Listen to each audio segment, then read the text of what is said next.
நடிகரும் தாவிக தலைவருமான விஜயுடைய மனைவி சங்கீதா செங்கல்பட்டு குடும்ப நல நீதிமன்றத்துல விவாகரத்து கோரி மனு தாக்கல் செஞ்சிருக்கிறது தமிழ்நாடு அரசியல் களத்துல பெரும் பரபரப்பை ஏற்படுத்தி இருக்கு.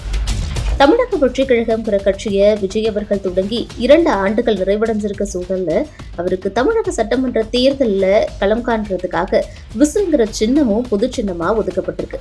தேர்தலை எதிர்கொள்ளக்கூடிய நோக்கத்துல பல்வேறு தேர்தல் பணிகளையும் துரிதப்படுத்தி இருக்கிறாரு தமிழக வெற்றிக் கழக தலைவர் விஜய். அதற்காக தேர்தல் அறிக்கை தயார் பண்றதுக்காக குழு, மேற்பார்வை குழுன்னு பல்வேறு குழுக்களும் தேர்தல் பணிகளுக்காக பிரிச்சு விடப்பட்டு பணிகள் மிக தீவிரமா நடந்துகிட்டு இருக்கு. தமிழக வெற்றிக் கழக தலைவரான விஜயும் ஒவ்வொரு மாவட்டங்களுக்கா சென்று நிர்வாகிகளோட பொதுக்கூட்டம் நடத்தி அவங்க கிட்ட தேர்தல் பரப்புரைகளை முன்னெடுத்துக்கிட்டே இருக்காரு.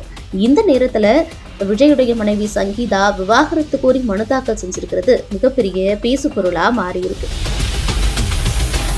இந்த வழக்கு வரக்கூடிய மார்ச் 20ஆம் தேதி விசாரணைக்கு வருது. அப்போ விஜயும் சங்கீதாவும் ஆஜராவாங்கன்னு சொல்லப்படுது.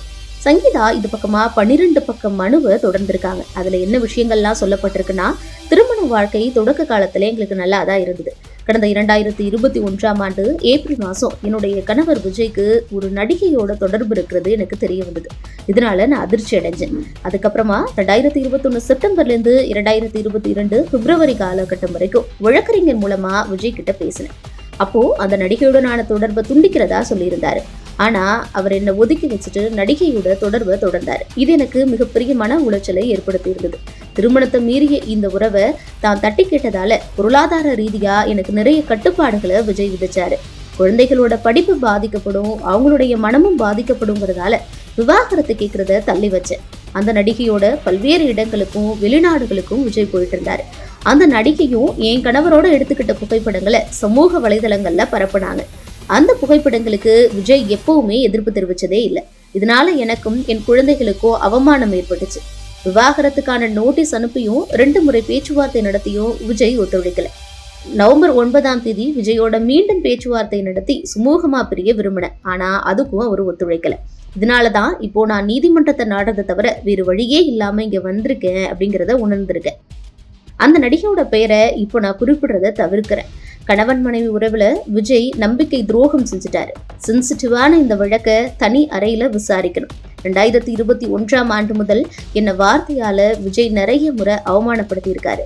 நெருக்கடி ஏற்படக்கூடிய பட்சத்துல என்னுடைய கணவருக்கும் நடிகைக்குமான ஆதாரங்களை வெளியிடுவேன் இப்படின்னு சங்கீதா தன்னுடைய மனுவுல குறிப்பிட்டிருக்காங்க.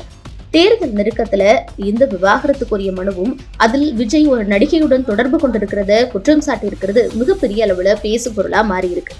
நடிகர் விஜய்க்கு பெண்கள், குறிப்பா இளம் பெண்கள், அது மட்டும் இல்லாம பெண்களுடைய வாக்குகள் அதிகமா விழும்னு தேர்தல் களத்துல பேசு பொருள் இருக்கு. அரசியல் விமர்சகர்களாகட்டும், மூத்த பத்திரிகையாளர்கள்னு பலரும் பெண்களுடைய வாக்குகள் விஜய்க்கு போகிறது அதிகமான சாத்தியக்கூறுகள் இருக்கு, அதை களத்துல பார்க்க முடியுது அப்படிங்கிற கருத்துக்களை முன் வச்சிட்டு இருந்தாங்க. இந்த சூழல்ல ஒரு பெண் நடிகையுடனான தொடர்பு, திருமணத்தை மீறிய உறவுல இருந்தாரு, ஒரு பெண்ணா என்னை அவமானப்படுத்தினாரு, நானும் என் குழந்தைகளும் மிகப்பெரிய அவமானத்திற்குள்ளானோம்னு விஜயுடைய மனைவி சங்கீதா மனு தொடர்ந்திருக்கிறது மிகப்பெரிய அளவுல அரசியல் களத்துல பேசுபொருளா மாறி இருக்கு. இதை விஜய் எப்படி கையாள போறாரு, அரசியல் களத்துல இது எதிரொலிக்குமா அப்படிங்கறதெல்லாம் நம்ம பொறுத்திருந்துதான் பார்க்கணும்.